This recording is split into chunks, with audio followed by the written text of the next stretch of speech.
pokoknya cuan terus yuk.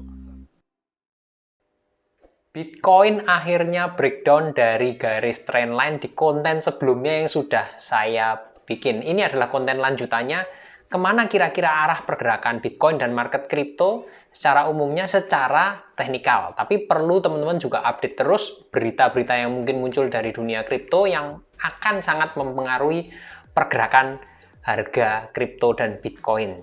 Dan mohon maaf sebelumnya kalau saya nggak aktif di Telegram dalam 4 hari ini karena sedikit ada masalah di Telegramnya, tapi per hari ini sudah normal lagi. Nanti akan saya update lagi, chit-chat sedikit juga di Telegram lagi, akan aktif pada mungkin mulai sore dan menjelang malam ya, menjelang malam pada hari ini, dan besok pasti akan aktif normal kembali. Yuk kita cek bareng-bareng ini pergerakannya Bitcoinnya seperti apa, langsung aja.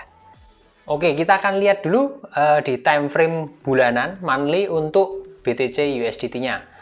Dan ini garis merah ini adalah area support yang mungkin akan diuji sekali lagi karena ini market masih melemah. Ini ada di area supportnya ada di area 19.700-an sampai dengan terbawahnya di sekitaran 17.100. Itu adalah area support yang menurut saya lumayan kuat untuk diuji kembali setelah kemarin di candle yang merah ini di bulan Juni ya. Candle bulan Juni itu titik terendahnya di 17.600. Nah, terus tutupan bulan Agustus ini candlesticknya yang merah ini seperti menghapus kenaikan tipis di bulan Juli. Jadi menurut saya ini cenderung masih secara dari candle ya, formasi candlesticknya masih jelas melemah, masih bearish, kalah kuat bullishnya. Baru naik sedikit aja terus langsung dibalas lagi dengan gini, dan ada kemungkinan penurunan ke area support sini 17 sampai dengan titik terendahnya tadi 17.100, dan bukan tidak mungkin kalau nembus di bawah itu. Tapi kita akan lihat bareng-bareng konten bulan depan kalau soal candlestick bulanan ini ya. Terus di mingguan, di weekly-nya sama juga, candle merah juga tebel, lumayan tebel di sini, dan ini kita lihat di minggu ini akan seperti apa. Belum ada candle hijau. Kalau belum ada candle hijau meskipun tipis, itu berarti masih pelemahannya masih cukup kuat untuk time frame mingguan ini. Merah cukup masif merahnya, belum ada candle hijau, berarti minggu ini masih terancam turun ya. Kita juga perlu mempertimbangkan faktor berita-berita yang akan muncul. Intinya seperti itu untuk dari formasi candlesticknya mingguan, dan ini sudah breakdown. Untuk breakdown dari trendline support ini kita lihat di time frame harian. Di time frame harian sudah breakdown dengan target ke sini, paling enggak di titik yang ini dan di titik bawahnya lagi di sebelah sini. Yang titik terendahnya pada tanggal 18 Juni di 17.600-an ya. Ini titik target ketika breakdown, targetnya di sini dulu di 18.900 dan bawahnya 17.600-an. Terendahnya tanggal 18 Juni tadi ya.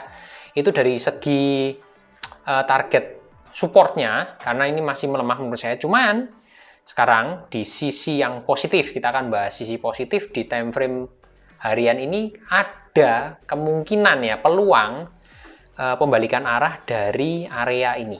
Ada kemungkinan pembalikan arah dari area ini, formasi diamond bottom. Soal diamond bottom ini ada di playlist ini kalau teman-teman mau belajar, dan ada kontennya mengenai diamond top dan bottom.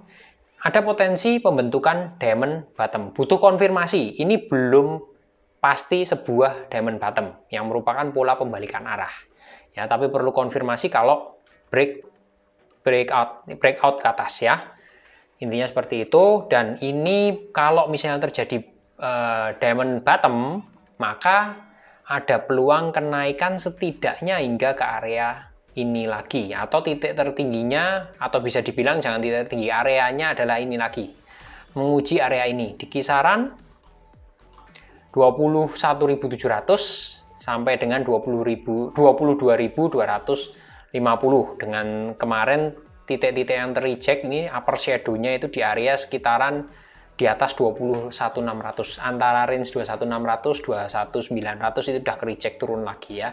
Ini adalah area resisten yang menurut saya sangat kuat, cukup kuat lah. Kalau misalnya ini ada terjadi diamond bottom terjadi, target terdekatnya di situ, itu Satu-satunya hal yang positif untuk dari formasi candlestick ini, diamond bottom yang mungkin terjadi di time frame harian dari Bitcoin. Tapi sementara selagi ini belum terkonfirmasi diamond bottom, masih bearish dengan target resisten dengan target support seperti tadi garis-garis kuning ini dan area support yang tadi saya sudah sebutkan. Intinya seperti itu untuk formasi candlestick maupun garis-garis manual dari trendline. Sekarang lanjutnya saya ingin membahas analisa jika dari indikator yang biasa saya lakukan, yaitu Ichimoku plus CCI. Kita lihat secara singkat di time frame bulanan.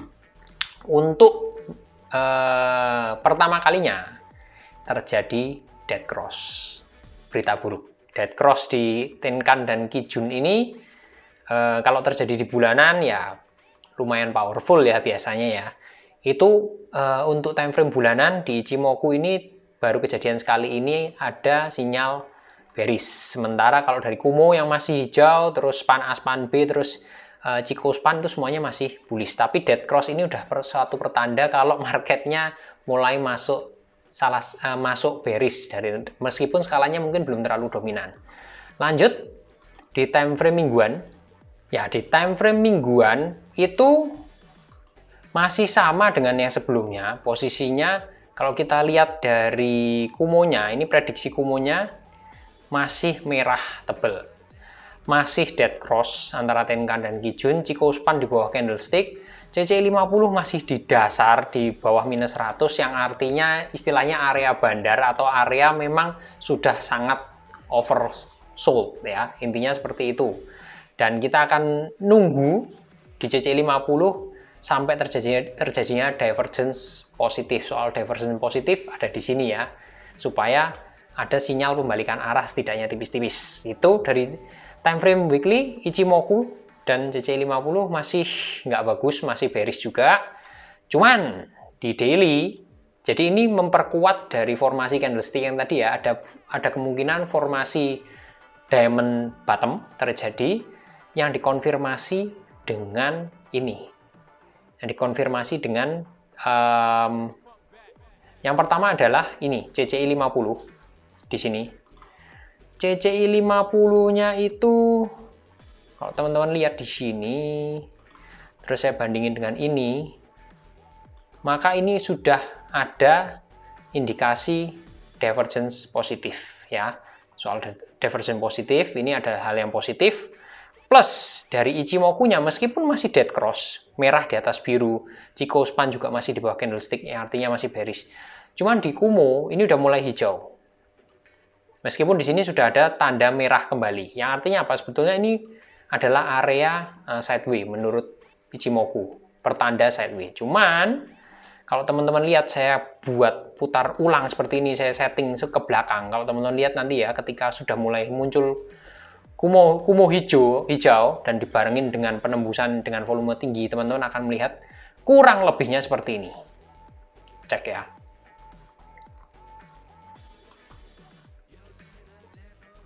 Nah, teman-teman akan lihat, cek langsung ketika mulai muncul Kumo hijau yang terjadi seperti ini. Nah, ini Kumo hijau timbul, market naik. Seperti ini. Teman-teman akan lihat ini data historisnya. Nah, ini muncul Kumo merah tapi dibalik naik ke atas lagi Kumo hijau lagi. Ya, seperti itu. Tapi sebaliknya, ketika muncul Kumo merah setelah hijau, maka pembalikan arah. Kita akan cek lagi. Ketika nembus Kumo dengan volume yang cukup bagus, maka dan ini Kumo hijau timbul, maka kembali marketnya naik meskipun sementara.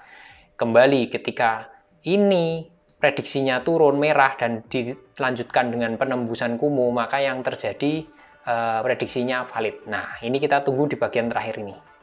Yang sekarang terjadi. Apakah ramalannya, dalam tanda kutip, ramalan Kumonya valid?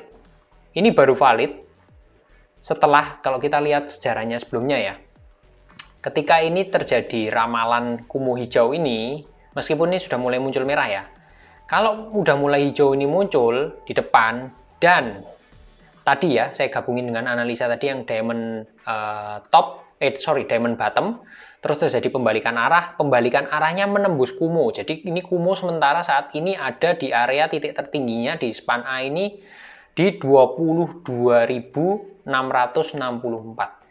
Jadi ramalan dari Ichimoku ini bakalan sah.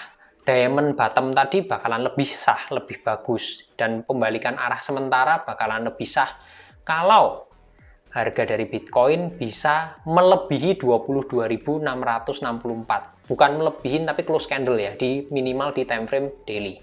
Yang selalu saya sebut dari kemarin, kalau nggak salah sekitaran 22.700-an.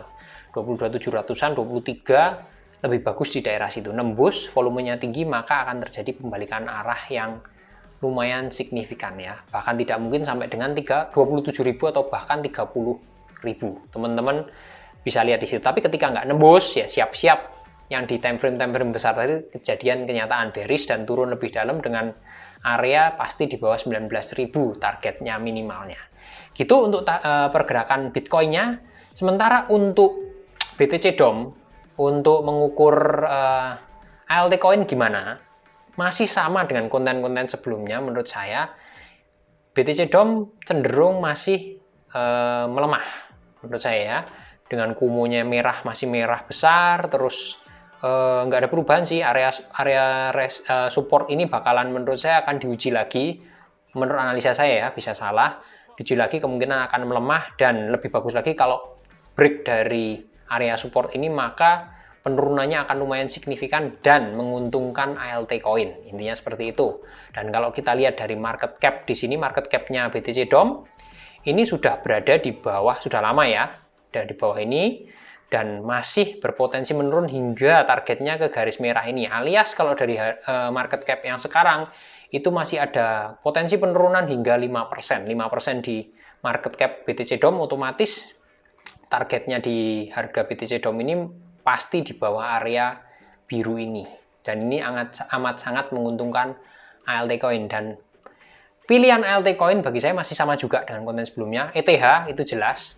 ETH otomatis berhubungan juga dengan ETC dan Metaverse. Bisa Sen, Mana, XI, apalagi ya yang Metaverse. Ya kurang lebih leadernya 3. Oh, ada Alice juga, teman-teman bisa coba, atau Gala, teman-teman bisa pilih. Pokoknya Metaverse yang inti-inti lah, terutama Sen dan Mana lah. Menurut saya pilihannya 2 itu, Sen, Mana, XI masih boleh 3 itu.